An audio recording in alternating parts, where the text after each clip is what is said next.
Good morning সবাইকে। এখন বাজে 8টা। তো এখন কিন্তু স্নান পুজো সবটাই কিন্তু কমপ্লিট হয়ে গেছে। এখনের যে চা খাচ্ছি, তো বাড়ির সবার কিন্তু চা খাওয়া কমপ্লিট হয়ে গেছে। আমরা দুজন এই যে চা খাচ্ছি। তো চা খাওয়ার পরে এই যে বাবা বাজার থেকে মাছ এনেছে। হাতে খোলা হবে ও যেই রকম আনছিল সেই রকমই আর কি। হ্যাঁ, বুড়ো আছে। এই যে দেখবি আয় রে,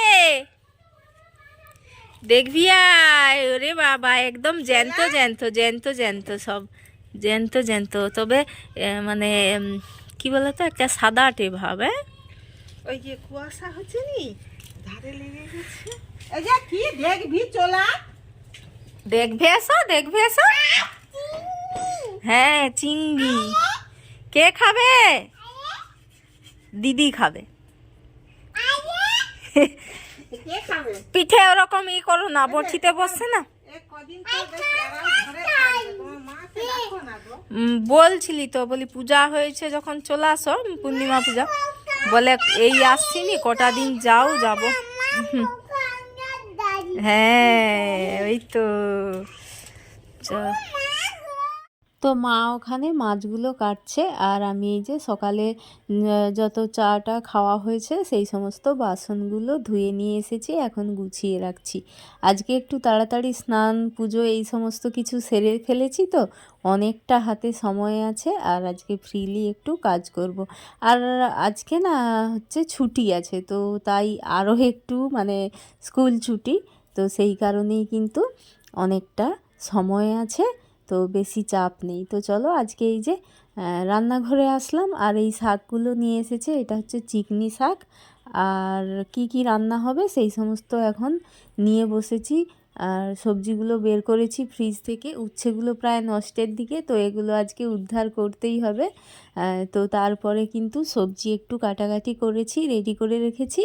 আর এই যে জামা কাপড়গুলো এখন ধুলাম, তো বেড কভার এই সমস্ত কিছু আরও অনেক জিনিস ছিল, এই যে সব কেচে ধুয়ে মেলে দিলাম পুরো ছাদ ভর্তি করে। এসে এই যে সোজা ভাত বসিয়েছি, ডাল, মসুরের ডাল সেদ্ধ। এখানে ভাত বসিয়ে দিয়েছি, আর এই যে পান্তা ভাত রয়েছে, তো এটা খেতে হবে, তার জন্য একটু আলু ভাজা করেছি। চলো, এখানে পান্তা ভাতের খদ্দের দাঁড়িয়ে রয়েছে, চলো।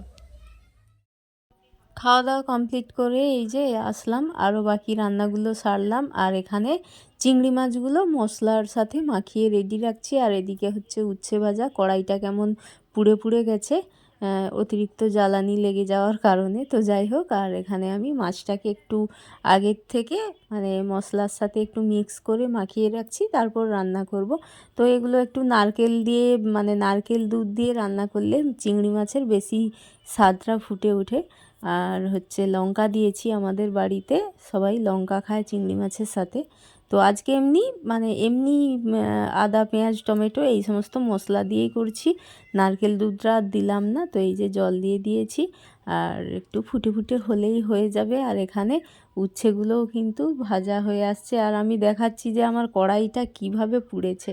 তো তারপর কিন্তু স্পেশাল সেই শাকটা রান্না করছি ফোড়ন দিয়ে, এই যে ছোট্ট ছোট্ট করে আলু কেটেছি, তো এগুলোকে ভালো করে ভাজতে হবে। তারপর কোনো এতে মশলা যায় না, জাস্ট ফোড়ন দিয়ে।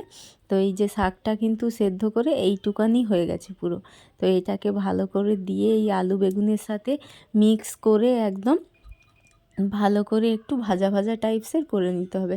আর এই শাকটা কিন্তু একটু তেল বেশি দিয়ে রান্না করলে ভালো লাগে। তো এই যে শাকটা আমার রান্না কমপ্লিট, উচ্ছে ভাজাও কমপ্লিট। আর এই যে এখানে আছে অনেক রকম কি বলতো, ওলকপি, গাজর, আলু এইসব দিয়ে সবজি, আর ডাল, আর ওই মাছ। তো আজকের এই হচ্ছে রান্না বান্না। তো মাছটা এই যে এত দূর পর্যন্ত হয়ে গিয়েছে, আর আমার আজকে একটু জলটা বেশি পড়ে গেছে, তো সেই কারণে একটু কেমন যেন হয়ে গেছে। তো যাই হোক, আর কাঁচা তেল দিয়ে মাছটা নামিয়ে ফেলবো, আর একটু জুস জুস মতো রেখেছি। তো সবার একটু মাছের জুস খেতেও ভালো লাগে। আর একটা স্পেশাল রেসিপি, এতে অনেক কিছু দেওয়া রয়েছে, মাশরুম, ধনেপাতা, পেঁয়াজ কুচি, লঙ্কা কুচি, আর রয়েছে কিনা ডাল বাটা। তো এইটা কিন্তু ভাজা হবে গরম গরম, সব কিছু দিয়ে রেডি করে রেখেছি, জাস্ট খাওয়ার সময় ভাজা হবে। এখন হচ্ছে একদম বিকেলবেলায়, তো একদম ঠান্ডা ঠান্ডা ঠান্ডা ঠান্ডা। তো বিকেলবেলা স্নান দান কমপ্লিট, তো সব রকম কাজ বাজ কমপ্লিট হয়ে গেছে। তো এখন এই যে একটু উঠে ব্লগ শেয়ার করছি। তো অনেকক্ষণ হয়ে গেছে, তো সেগুলো শেয়ার করা হয়নি। তো চলো আবার হচ্ছে কাজে লেগে পড়ি। আর এরা হচ্ছে এখন ঘুমাচ্ছে, এই যে বাচ্চারা এখন ঘুমাচ্ছে। আর চলো এখন কাজ করি, টাটা। শীতের দিনে যদি দুপুরবেলায় একটু বিছানাতে পড়ে যাওয়া যায় না, তো উঠতে কিন্তু মানে লেপের মধ্যে থেকে বেরাতে খুবই কষ্টকর একটা মানে ব্যাপার হয়ে দাঁড়ায়। তো যাই হোক, উঠে এই যে চাদর টাদর মুড়ি দিয়েছি, এত ঠান্ডা লাগছে। তারপর সমস্ত এই যে জামা কাপড় সব তুলেছি আর ভাঁজ করেছি। তারপরে এই যে দেখো যেখানে রাখা তো গুছাচ্ছি। তো বেড কভারগুলো আর বাচ্চাদের জামা পোশাক। তারপর এই যে ট্রলিটা একটু রোদে দিয়েছিলাম, তো রোদ থেকে আজকে তুলে রেডি করে রেখেছি। আর এই যে আলমারির মধ্যে গুছিয়ে দিলাম। আর এই আলমারিতে শুধু দেখো বই দেখতে পাচ্ছ। তো আমার বিয়েতে পাওয়া বই, তারপরে মায়ের হচ্ছে রিটায়ার্ডের সময় যত বই পেয়েছে, তো আলমারিতে পুরো ভর্তি হয়ে রয়েছে। তো অনেকগুলো জিনিস আজকে শুকনো হয়ে গেছে। তো যেহেতু রোদ ঠিকঠাক হচ্ছে না না, সেই কারণে না অনেক মানে জামা কাপড় দুদিন ধরেই শুকাচ্ছিল না। চেন্নাই থেকে আসার পর যেসব জামা কাপড়, সেসব আজকে বাইরে অনেকটা শুকিয়েছে, সব গুছালাম। এখানে তারপর নিচে এসে যে দাঁড়াও, টুকাইকে আমি নামিয়ে দিই। খেতে দিলাম চকো, দুধ চকো ও দাঁড়িয়ে খাবে, দাঁড়িয়ে তো খাবে, ওকে এখন দিলাম। চলো। কে জানে কোথা রে। খাবি না? হ্যাঁ, খাবি না? তো চলো সাইকেল চালাবে, চলো। কারেন্ট চলে গেছে, কারেন্ট নেই।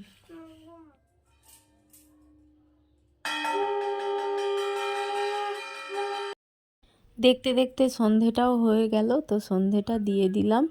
আর তারপরে অনেকগুলো কাজ রয়েছে। তো এই যে নিচের ঘরে সমস্ত রকম ওদের মানে ডেলি ইউজের জামা কাপড়, তো সব কিছুই এখানে রয়েছে বিছানার মধ্যে। আর এগুলো গুছাতে হবে এখন। আর বিছানাটাও কেমন একটা জানি হয়ে আছে, মানে কি বলতো, বাচ্চাদের মানে পড়ার থেকে এখানে খেলাটাই বেশি হয়ে যায়। তো সেই কারণে অনেক মানে জামা কাপড় তারপরে এলোমেলো করে রেখে দেয়। এই যে ব্যাগপত্র রয়েছে, পড়ার ব্যাগ সমস্ত কিছু। তো এগুলো এখন তো এই সময়টা আমি পেয়েছি, তো এখন একটু গুছিয়ে নেব। তারপরে আবার রাত্রের রান্না বান্না। তো দেখতে পাচ্ছ কত জামা কাপড় রয়েছে, তো এক একটা করে গুছাচ্ছি। এখানে মানে তনভির কিছু রয়েছে, সেসব আলমারিতে তুলে রাখলাম। তারপরে এই যে মুড়ি আর সেই পকোড়াগুলো ছিল কিছুটা ডাল মাখা, তো সেটা পকোড়া ভাজা করে এই যে দুজনকে এখন মুড়ি খেতে দিয়েছি। করে না, আর দুষ্টুমি করে সব সময়। আর এই যে বসে বসে দাঁড়িয়ে দাঁড়িয়ে নাচ করছে আর দুষ্টুমি করছে। এই যে কিছুই লিখছে না এখন এখানে। লিখে দেখিয়ে দাও, দেখিয়ে দাও। ভঙ্গি